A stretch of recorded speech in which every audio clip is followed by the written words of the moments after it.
Bismillahirrahmanirrahim. Assalamualaikum warahmatullahi wabarakatuh. Saya Muhammad Sulhan Wasid, NIM E1101201054, Prodi Ilmu Komunikasi.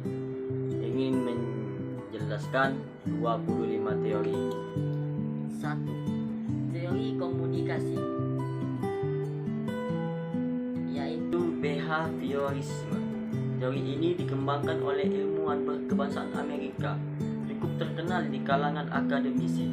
Teori yang dicetuskan John B. Whitson ini mencakup semua perilaku, termasuk respon tindakan balasan terhadap suatu stimulus rangsangan. Artinya bahwa ada kaitan antara stimulus dengan respon pada perilaku manusia. Jika seseorang menerima stimulus, maka dapat diprediksi bentuk respon dari orang tersebut. Dan yang kedua, teori komunikasi Laswell. Teori tikus yang banyak menyambungkan ide dan pikirannya di cabang ilmu sosial dan komunikasi. Ia mengembangkan model komunikasi yang sederhana, dan hingga saat ini model tersebut masih diterapkan sebagai model komunikasi dasar. Model yang dicetuskan seperti ini. 3. Teori informatif. Teori informatif adalah salah satu teori klasik di mana teori menitik beratkan pada komunikasi sebagai suatu transmisi pesan dan bagaimana transmitter menggunakan media dalam berkomunikasi. Dalam teori informatif, jika sinyal media yang dipakai baik, maka komunikasi berjalan efektif. Namun sebaliknya, jika sinyalnya tidak baik, maka tidak berjalan dengan lancar. Yang keempat, teori komunikasi humanisme. Teori ini dikemukakan oleh Metzner yang diilhami oleh perkembangan psikologi humanisme. Teori humanisme pernah diimplementasikan. Dalam teorinya lebih menekankan pada berbagai pengawasan dan tanggung jawab bersama peserta didik, dengan harapan peserta didik dapat menyesuaikan diri dalam bermasyarakat. Dan yang kelima, teori agenda setting. Teori agenda setting mendeskripsikan bahwa jika media memberikan tekanan pada suatu peristiwa, maka media tersebut akan mempengaruhi publik atau masyarakat menganggap peristiwa tersebut penting. Jadi apa yang dianggap penting oleh media, maka hal tersebut juga penting. Dan bagi masyarakat berarti dalam hal ini media memiliki efek yang sangat kuat. Dan yang keenam, teori push and gratification.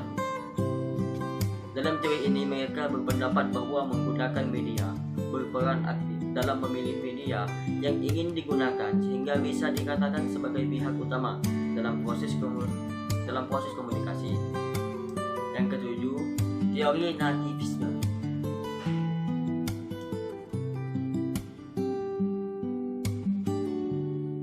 Teori ini adalah satu-satunya makhluk Tuhan berpendapat bahwa manusia adalah satu-satunya makhluk Tuhan yang dapat berkomunikasi bahasa verbal. Selain itu, bahasa adalah suatu yang berkompleks, menjadikan manusia senantiasa belajar untuk mendapat komunikasi dengan makhluk lain. Dan yang ke-8, teori konstruktivisme. Dalam teori ini, bahwa manusia selalu memiliki perspektif sendiri terhadap kenyataan. Manusia senantiasa menggandakan beragam cara untuk mengetahui dan menggambarkan. 11. Teori inokulasi. Teori inokulasi atau teori suntikan yang ditampilkan oleh Wells mengadaptasikan analogi dari peristiwa medis. Dalam teori ini mengibaratkan orang yang terserang penyakit, maka dia harus disuntik vaksin untuk Demikian pula dengan orang yang tidak memiliki informasi mengenai suatu hal, maka ia akan lebih mudah untuk dipersuasi atau Dan yang ke-12, teori ketergantungan. Teori ini berfokus pada kondisi struktural yang ada di sosial masyarakat. Jadi, dalam teori ini memiliki kecenderungan mudah untuk dipengaruhi oleh media massa. Teori ini dapat disematkan pada komunitas masyarakat modern, di mana pada masyarakat modern media massa adalah hal yang sangat penting untuk mencapai tujuan pada beberapa proses, di antaranya seperti proses memelihara perubahan serta konflik yang terjadi dalam tatanan masyarakat dan permasalahan pribadi dalam aktivitas sosial. Dan yang ke-13, teori spiral of silence. Teori spiral keheningan yang dikembangkan oleh Elizabeth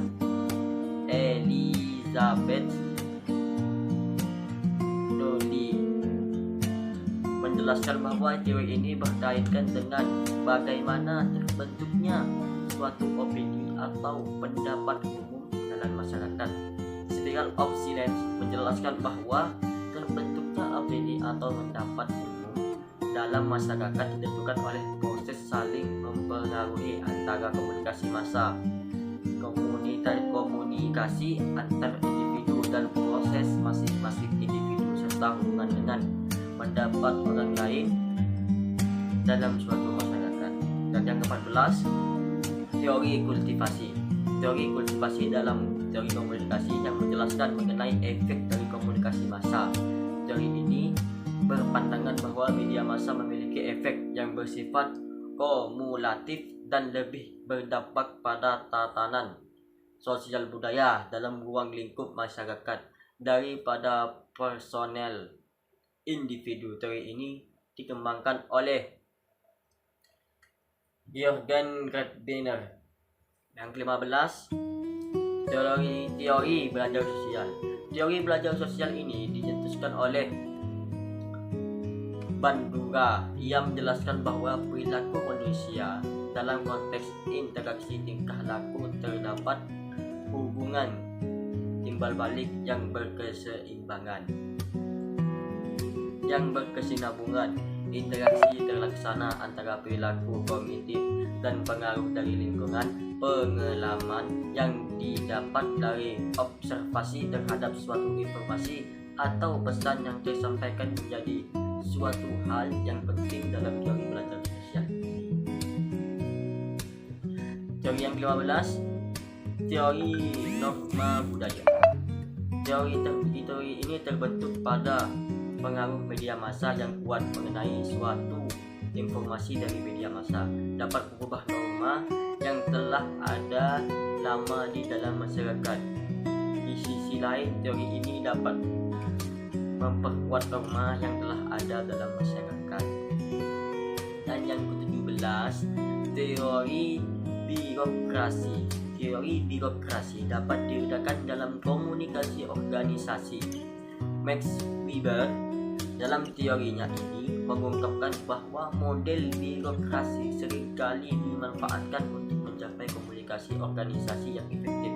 Menurutnya, ada 8 karakteristik struktural terkait birokrasi organisasi, yaitu sebagai berikut yang telah dijelaskan di materi sebelumnya. 18, teori dependensi efek komunikasi massa. Teori ini merupakan salah satu dari teori komunikasi massa. Teori ini menganggap bahwa kepercayaan individu kepada media akan berkembang jika langsung terpenuhi publik atau massa menilai dengan sangat tergantung pada media untuk mencapai tujuan. Ini adalah pendekatan konsisten dengan gagasan dasar dari model penggunaan. 19, teori pengharapan nilai. Teori pengharapan nilai merupakan bagian dari teori komunikasi massa. Teori ini bertujuan untuk mengetahui pengaruh penggunaan media terhadap massa.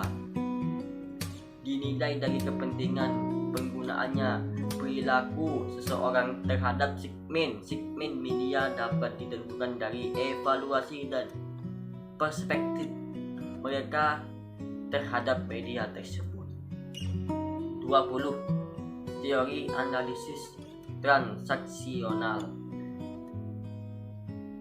Teori ini merupakan pendekatan dari psikoterapi yang menekankan hubungan interaksional. Transaksional yang dimaksud adalah sebagai hubungan komunikasi antar individu. Teori ini dimanfaatkan untuk mengetahui bentuk dan isi pesan yang disampaikan dalam suatu komunikasi. 21. Teori sikap. Teori ini menjelaskan salah satu cara terbaik untuk mengetahui bagaimana keadaan dunia dimulai dari sikap atau sudut pandang wanita. 22. Teori struktural fungsional. Teori ini adalah hubungan paling dasar dari ilmu sosial. Teori struktural fungsional dipengaruhi oleh pemikiran biologis yang menganggap masyarakat yang saling ketergantungan akibat konsekuensi dari bertahan hidup. Tujuannya adalah mencapai keteraturan sosial. 23. Teori difusi inovasi. Dalam teori ini menjelaskan bagaimana suatu inovasi disampaikan melalui saluran-saluran tertentu kepada sekelompok anggota dari sistem sosial. 12. Juga menjelaskan bahwa difusi adalah bentuk komunikasi yang bersifat khusus dan berkaitan dengan penyebaran beberapa pesan yang berisi gagasan barusan. Teori ini umumnya dikaitkan dengan proses pembangunan masyarakat. 24. Teori komunikasi administrasi. Teori ini komunikasi administrasi adalah proses penyampaian informasi yang dilakukan secara timbal balik antar anggota.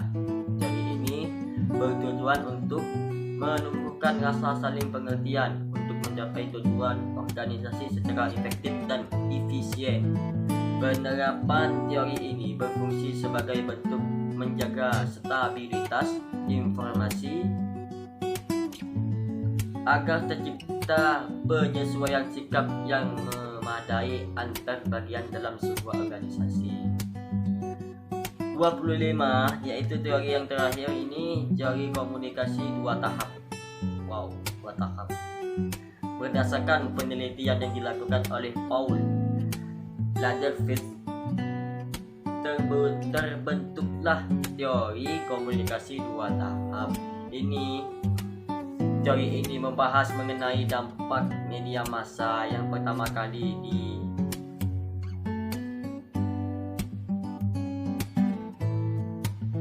dilakukan, memiliki asumsi bahwa proses masih bekerja dalam penghasilan efek ke media massa. 8. Teori konstruktivisme. Dalam teori ini bahwa manusia itu selalu memiliki perspektif tinggi terhadap kenyataan. Manusia senantiasa menggandakan beragam cara untuk mengetahui dan menggambarkan sesuatu untuk menemukan bahasa pertama dan kedua. Teori ini juga mendefinisikan sebagai mempelajari generatif, pembelajaran yang merupakan untuk tindakan untuk menciptakan suatu makna dari yang dipelajari. Yang ke-9, teori kognitivisme. Teori ini mengedepankan proses belajar dibandingkan hasil proses. Menurut teori ini, belajar disebabkan oleh kemampuan menafsirkan peristiwa atau kejadian yang terjadi dalam lingkungan. Yang ke-10, teori sibernetik. Teori sibernetik yang dicetuskan salah satu ahli, ia menyebutkan bahwa teori ini sistem pengontrolan yang didasarkan pada komunikasi, penyampaian informasi antara sistem dan lingkungan, dan antar sistem. Pengontrolan sistem berfungsi dalam memperhatikan lingkungan, Baik, cukup sekian dari saya penyampaian atau penjelasan tentang 25 teori komunikasi dari saya, Muhammad Sulhan Rosid. Assalamualaikum warahmatullahi wabarakatuh.